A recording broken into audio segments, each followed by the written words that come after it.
Hello, dear students. Good morning to all of you. Today's lecture 7 for class 12th physics. तो बेटे मैं आपको 6 question करवा चुका हूं. And the question number 7. What is the question number 7? He is saying that find the electrostatic force of repulsion. Find the electrostatic force of repulsion between two alpha particle.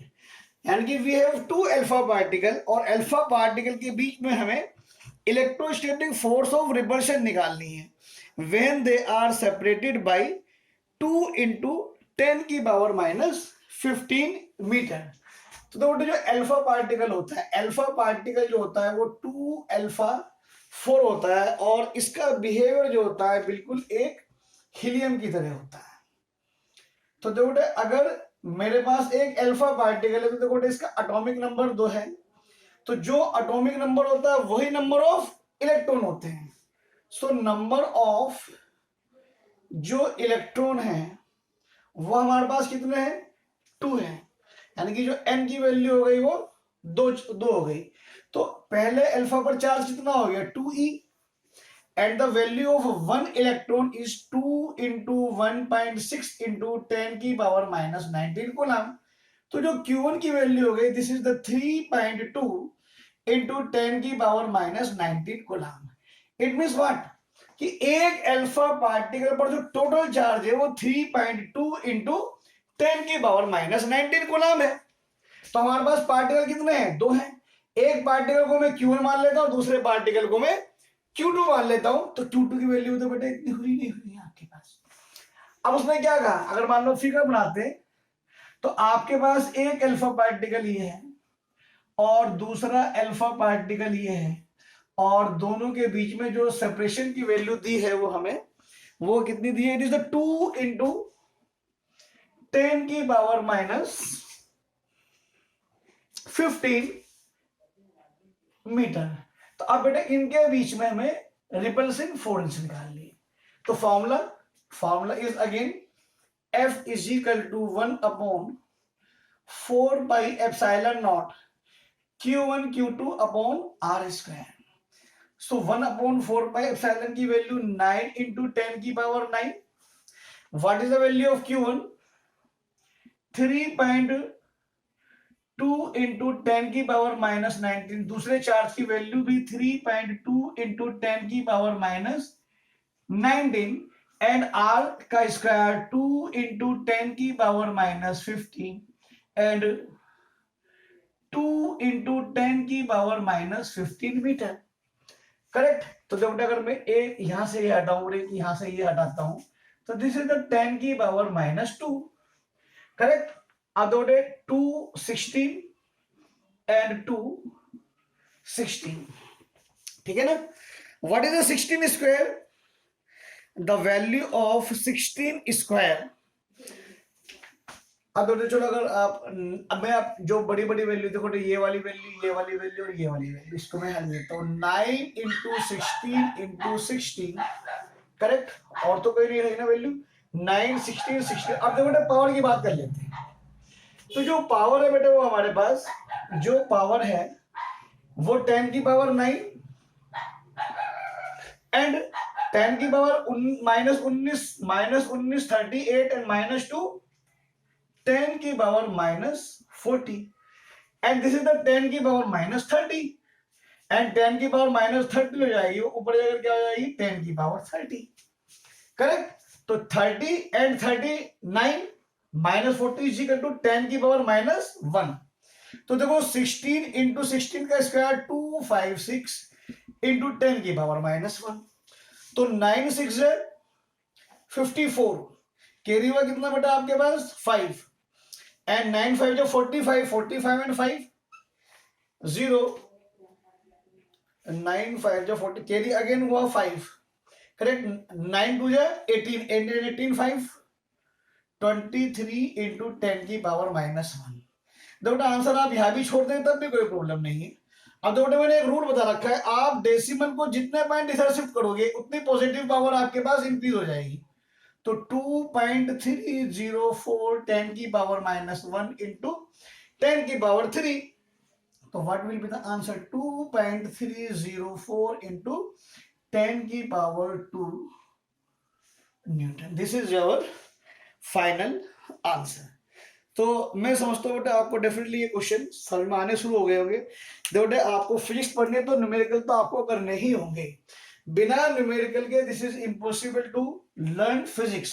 Physics का दूसरा नाम numerical होता है। जब तक आप numerical नहीं करोगे, जब तक आपका फिजिक्स पढ़ना व्यर्थ है। आप फिजिक्स को समझ ही नहीं सकते बिना न्यूमेरिकल के। ओके, नो देखो बेटे जो क्वेश्चन नंबर 8 है, it is the same question of question number 1। उसने कहा dielectric constant has glass is, question number 8, dielectric constant for glass K is 4, correct. Calculate the absolute permittivity, it means वो epsilon पूछ रहा है और epsilon naught की value constant होती है 8.85 इंटू 10⁻⁻12। तो epsilon upon epsilon naught is equal to K, और epsilon is equal to epsilon naught K आप वैल्यू पुट कर लेंगे और आंसर आप इसका ले लेंगे। अब तो 3 क्वेश्चन बचते हैं, और ये जो 3 क्वेश्चन है they are very very very important, because these 3 questions depend on the principle of superposition. तो बेटे प्रिंसिपल ऑफ सुपरपोजिशन उसको के क्वेश्चन को करने से पहले मैं आपको parallelogram, law of vector addition जो 11th क्लास में आपने पढ़ा है, एंड द रिजोल्यूशन वेक्टर, ये 2 चीज को समझना बहुत जरूरी है। इसको बिना करे आप जो लॉ ऑफ क्या नाम सुपरपोजिशन प्रिंसिपल के क्वेश्चन है वो आप नहीं कर पाएंगे। अब बेटे parallelogram, law of vector addition क्या कहता है। मान लीजिए बेटे मेरे पास 2 फोर्स हैं, एक फोर्स ये है और एक फोर्स मान लीजिए बेटे मेरे पास ये है। इन दोनों फोर्स का रिजल्टेंट सम निकालना है, यानी कि रिजल्टेंट वेक्टर निकालना इन दोनों फोर्स का। तो हम क्या करते हैं बेटे, मान लीजिए एक तो वेक्टर बेटे मैंने ये ले लिया, ये मान लीजिए F1 है, तो F1 की वेक्टर की टेल से F2 की वेक्टर की मैंने टेल ले ली, ये मेरे पास F2 वेक्टर हो गया। अब देखो जो F1 और F2 वेक्टर है, इन दोनों के बीच में एंगल आपके पास थीटा है, ठीक है ना।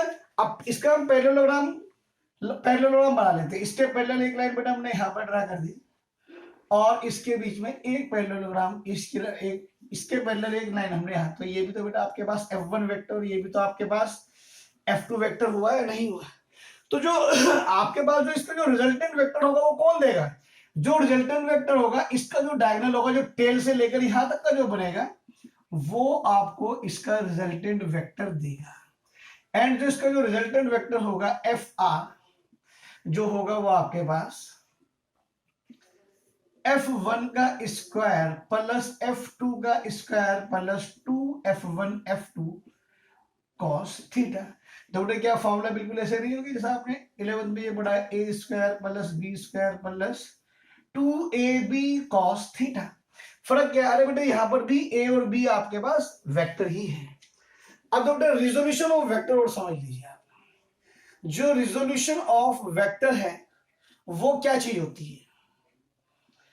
अब मान लीजिए बेटे ये आपके पास एक्स एक्सिस है और ये आपके पास वाई एक्सिस है।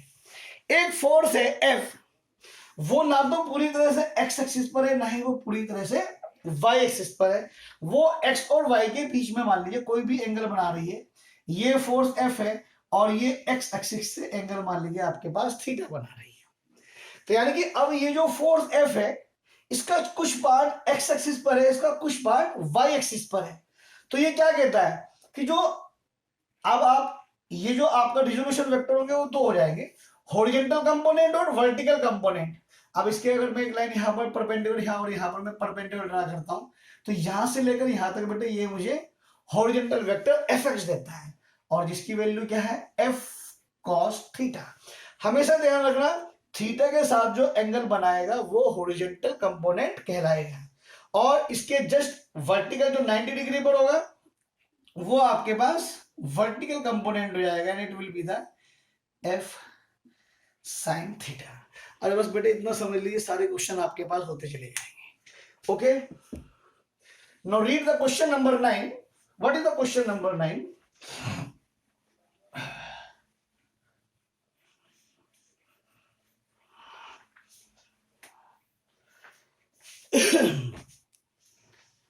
क्वेश्चन नंबर 9 में कहा गया बेटा आपसे 3 point charges each of magnitude 3 micron coulomb. हमारे पास 3 पॉइंट चार्जेस हैं, हर का मैग्नीट्यूड 3 माइक्रोन कूलम है। इट मींस जो Q1 है और जो Q2 है और जो Q3 है वो 3 माइक्रोन कूलम है, तो 3 इंटू 10⁻⁻6 कूलम हो गया। This is the question number 9। अब क्या कहता है, are located at the 3 vertices of an equilateral triangle of side 1 metre. यानी कि बेटा हमारे पास एक इक्विलेटरल ट्राइंगल है जिसकी सभी की जो साइड है वो आपके पास 1 मीटर की है। ये मान लीजिए बेटा इक्विलेटरल ट्राइंगल हमारे पास ABC है।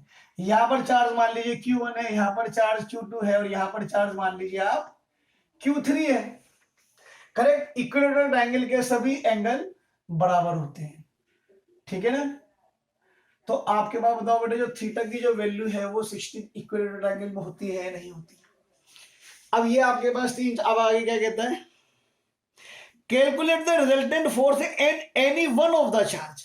आप किसी भी चार्ज पर फोर्स निकालिए। Calculate the resultant force on any one of the charge due to other 2 charges. किसी भी एक चार्ज पर किसी भी 2 चार्ज की वजह से फोर्स निकालनी। Let we calculate force on charge Q3 due to Q1 and Q2। हम Q1 और Q2 की वजह से जो Q3 पर टोटल फोर्स निकली लगेगी वो हमें निकालनी है। अब देखो बेटा तीनों के तीनों चार्ज पॉजिटिव हैं, तो Q1 पॉजिटिव Q3 पॉजिटिव, तो रिपल्सिव फोर्स होगी, रिपल्सिव फोर्स हमेशा दूर जाएगी। हमने मान लिया बेटे Q1 जो Q3 पर फोर्स लगाएगा, मान लीजिए बेटे वो फोर्स आपके पास F1 है, और जो Q2 जो Q3 पर लगाएगा वो फोर्स मान ली बेटे हमने वो मान ली वो फोर्स F2 है। बताओ बेटे बात समझ में आ गई क्या। और अगर मैं एक इसके AB के पैरेलल लाइन बेटा अगर मैं एक यहां बना लेता हूं, तो बताओ बेटा अगर ये एंगल थीटा है तो ये एंगल भी तो थीटा है, और अगर ये एंगल थीटा है तो ये एंगल भी तो थीटा है। तो लेकिन यहां से लेकर यहां तक का जो एंगल होगा वो 180 होगा नहीं होगा, ठीक है ना। अब थीटा की वैल्यू कितनी है मेरे पास 60 डिग्री। अरे बेटा यहां से लेकर यहां तक का जो वैल्यू है वो आपके पास 180 है, तो 60 और 60 120 तो ये हो गया है। तो बताओ बेटे आपके पास जो इसकी वैल्यू हुई जो थीटा हुआ ये भी 60 डिग्री हुआ या नहीं हुआ। इट मींस F1 और F2 के बीच में जो फोर्स है, सॉरी F1 और F2 के बीच में जो एंगल है वो आपके पास एंगल 60 है। तो वही आपके पास parallelogram law of vector addition लगेगा, यानी कि 2 वेक्टर्स के बीच में एंगल थीटा है। तो जो रिजल्टेंट वेक्टर होगा F R is equal to वो F1 square plus F2 square plus 2F1 F2 cos theta हुआ या नहीं हुआ। अब बेटा F1 की वैल्यू निकालनी है, F2 की वैल्यू निकालनी है, सभी वैल्यूज हम इसके अंदर पुट करेंगे तब जाकर वो हमारे पास आंसर निकल जाएगा। तो मैं पूरा क्वेश्चन करके दिखाऊंगा अभी आपको कैसे कैसे आप करेंगे। लेट हम सबसे पहले बेटा F1 निकाल लेते हैं। जो F1 जो फोर्स है due to the charge Q1 and Q3 है, और जो R की वैल्यू है वो 1 मीटर है। तो F1 इज इक्वल टू हुआ वो आपके पास 1/4 पाई एप्सिलॉन नॉट Q1 और Q3 हुआ अपॉन R का स्क्वायर हुआ। और देखो बेटा यहाँ पर जो R की वैल्यू है वो 1 मीटर है, यहाँ पर R की वैल्यू जो है वो 1 मीटर है, और यहाँ पर भी R की वैल्यू 1 मीटर है, और इसकी जो वैल्यू है वो 9 इंटू 10 की पावर 9 है। Correct. And what is the value of Q1 3 into 10 की पावर -6, 3 इंटू 10 की पावर -6 अपॉन 1 का स्क्वायर। तो देखो 3 और 3 3 3 9 9 9 से 81। दिस इज द 81 एंड 10 की पावर 9 एंड 10 की power -12 is equal to 81 into 10 की पावर -3। करेक्ट। तो वी से जो F1 होगा वो 81 इंटू 10 की पावर -3 न्यूटन हुआ या नहीं हुआ, करेक्ट। अब देखो अगर मैं F2 निकालू, सिमिलरली अब देखो सिमिलरली जो F2 होगा वो भी यही हो जाएगा, कारण क्योंकि Q2 और Q3 का मैग्नीट्यूड सेम है और Q2 और Q3 के बीच में 1 मीटर का डिस्टेंस है, R की वैल्यू से तो सारी की सारी वैल्यू सेम नहीं हो गई। तो बताओ F2 की वैल्यू भी आपके पास 81 इंटू 10 की पावर -3 न्यूटन हुई नहीं हुई। अब F1 की वैल्यू, F2 की वैल्यू और थीटा की वैल्यू अगर मैं सभी वैल्यू यहां पुट कर दूं तो डेफिनेटली बेटा हमारे पास आंसर निकल जाएगा। और एक चीज बेटा देखो बेटा, F1 का मैग्नीट्यूड और F2 का मैग्नीट्यूड विल बी द, मान लो बेटा वो F मान लेता हूं, and value is equal to 81 into 10 की पावर -3 न्यूटन। अरे बेटा वेक्टर में तो अलग अलग है, डायरेक्शन तो अलग अलग है, लेकिन मैग्नीट्यूड तो दोनों का बराबर है हमारे पास। तो जो फ्रॉम 1 तो बताओ जो FR की जो वैल्यू ही वो F का स्क्वायर प्लस F का square plus 2F into F into cos theta हुई है, एंड थीटा की वैल्यू सीधी पे पुट कर दो बेटा 60। अब देखो बेटा F2F का स्क्वायर करेक्ट प्लस 2F का square, F square 2F square and cos 60 is equal to 1/2। तो बताओ बेटा ये जो हो गया वो 3F square is equal to √3F हुआ या नहीं हुआ। और जो मेरे पास F की जो वैल्यू है वो 81 इंटू 10 की पावर -3 न्यूटन है। तो बताओ जो FR का आंसर आ गया 81√3 इंटू 10 की पावर -3 न्यूटन आया या नहीं आया। देखो मैं समझता हूँ आपको, देखो डेफिनेटली टाइम लगेगा थोड़ा सा एक दो क्वेश्चन में, लेकिन आप लोग समझिए इसको। तो मैं समझता हूँ आपको क्वेश्चन समझ में आना चाहिए। ये इस क्वेश्चन का वन मेथड है। अब मैं आपको यही क्वेश्चन रिजोल्यूशन की हेल्प से कर दिखाऊंगा, ठीक है ना। अब यही क्वेश्चन हम आपको रिजोल्यूशन की हेल्प से निकाल कर दिखाएंगे, ओके। इस वैल्यू का मुझे यूज करना है, इस वैल्यू का, करेक्ट। तो ये मैं अभी आपका जो फर्स्ट मेथड है वो मैं आपको रब कर रहा हूं।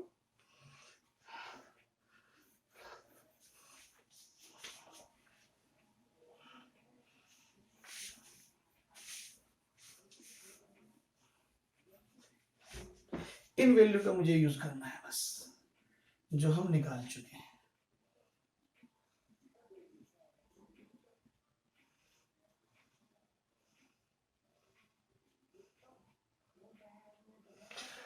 अब देखो जो सेकंड मेथड है, जो अल्टर मेथड है इसका, वो चलो मैं इसको बाद में लिख लेंगे, उसको पता तो है मैं वैल्यूज, ठीक है ना। अब देखो चलो आप इसका दूसरा मेथड देखिए, बिल्कुल नहीं सीधे से। जो इसका जो अल्टर मेथड है वो रिजोल्यूशन ऑफ वेक्टर के ऊपर डिपेंड है। मान ले बेटा वही, ये मेरे पास एक इक्विलेटरल ट्रायंगल है, इस चार्ज की ये A है, ये B है और ये मान लीजिए C है, ये Q1 है और ये Q2 है और ये Q3 है, ये एंगल थीटा है और ये एंगल थीटा है। डेफिनेटली बेटा इस Q2 के लिए हमने जो फोर्स मानी थी वो F2 मानी थी, और Q1 से जो फोर्स लगी थी Q3 पर वो मेरे पास F1 थी। 100% बेटा ये इसके मैंने AB के एक पैरेलल लाइन बनाई। अब बेटा ये जो एंगल है बताओ ये एंगल आपके पास थीटा है या नहीं है। अभी बेटा मैंने आपको रिजोल्यूशन ऑफ वेक्टर बताया था, जो वेक्टर थीटा बनाएगा उसका जो रिजोल्यूशन में कंपोनेंट हो जाएगा, रेक्टेंगुलर कंपोनेंट इसका हो जाएगा F2 cos थीटा। अब देखो बेटा ये फोर्स ऊपर की तरफ है तो इसका परपेंडिकुलर ये क्या हो, ये हुआ है नहीं हुआ। तो बताओ ये आपके पास F2 sin थीटा हुआ। जब ये एंगल थीटा है तो ये भी तो एंगल थीटा होगा। तो बताइए ये F1 cos थीटा हुआ या नहीं। तो ये आपके पास F1 sin थीटा हुआ या नहीं, करेक्ट। अब देखो जो F1 को देखो F1 मैग्नीट्यूड में और F2 मैग्नीट्यूड में F, ये हम पहले निकाल चुके हैं।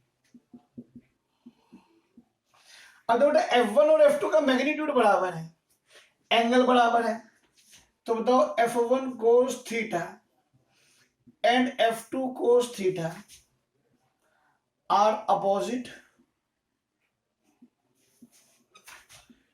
To each other, so they cancelled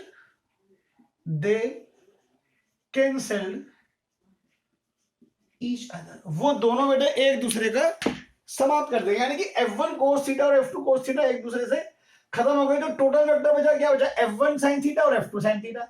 अब दोनों के दोनों वेक्टर एक ही डायरेक्शन में दे विल ऐड, क्योंकि थीटा की वैल्यू क्या है इसके अंदर 180 है, तो जो रिजल्टेंट वेक्टर FR हो जाएगा वो आपके पास F1 sin theta plus F2 sin theta हुआ है नहीं है, और magnitude of F1 F2 is equal to F है, तो बताओ ये टोटल जो हो गया वो 2F sin थीटा हुआ है नहीं हुआ। और तो ये वैल्यू तो आपको जैसे मैंने पहले निकाली यहां तक का, तो क्वेश्चन आपको सोल्व करना पड़ेगा यहां तक। अब इस F की वैल्यू आप यहां पर पुट कर दीजिए, F की वैल्यू कितनी है 81√3 इंटू sin 60, एंड sin 60 की value √3/2, so 2 into 81√3 into sin 60 is equal to √3/2. The answer will be the same. Method is different, but the result is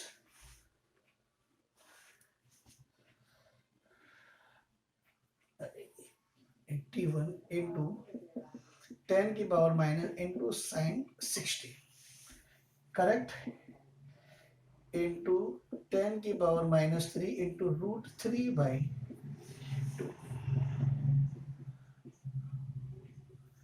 तो बताओ बच्चों कुछ समझ में आया क्या?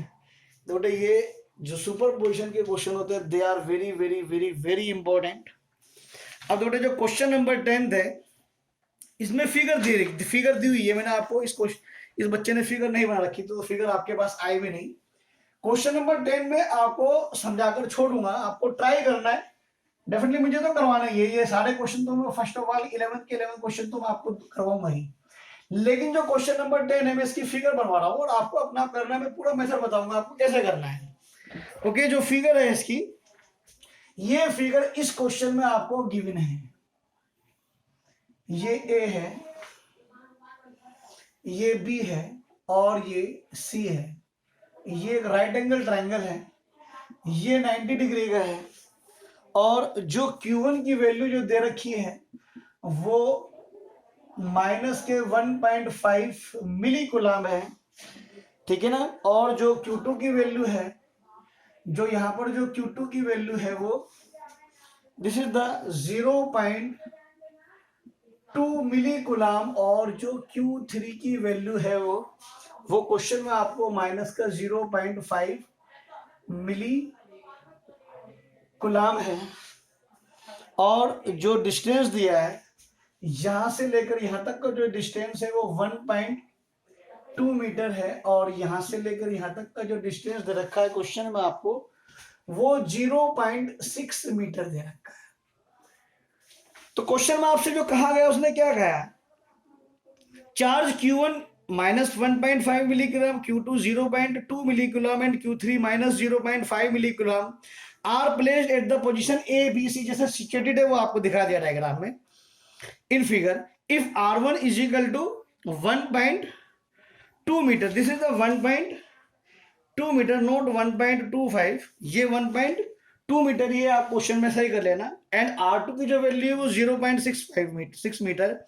Calculate the magnitude of resultant force on Q2, यानी कि हमें जो रिजल्टेंट फोर्स निकालनी है वो इस पर निकालनी है। अब देखो अगर मैं Q1 की वजह से फोर्स दिखाऊंगा तो ये पॉजिटिव चार्ज और ये निगेटिव चार्ज है, एंड जो फोर्स होगी वो आपके पास बताओ अट्रैक्टिव होगी नहीं होगी, क्योंकि इसके लिए निकालनी है फोर्स, तो ये इसको अपनी तरफ खींचेगा, तो ये इसको मान लो बेटे मैं F1 मान लेता हूं, करेक्ट। और जो Q3 और Q2 है, Q3 की फोर्स पे निकालने तो ये भी इसके पर आएगा फोर्स, तो जो F1 और F2 के बीच में जो एंगल हो गया वो आपके पास थीटा हो गया, सॉरी 90 का हो गया, करेक्ट।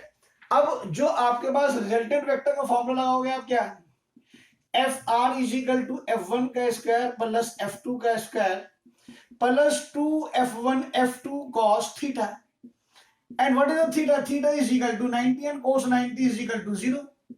तो ये टर्म तो आपके पास खत्म ही हो गई। तो एफ आर क्या रहा आपके पास, f1 का स्क्वायर प्लस f2 का स्क्वायर।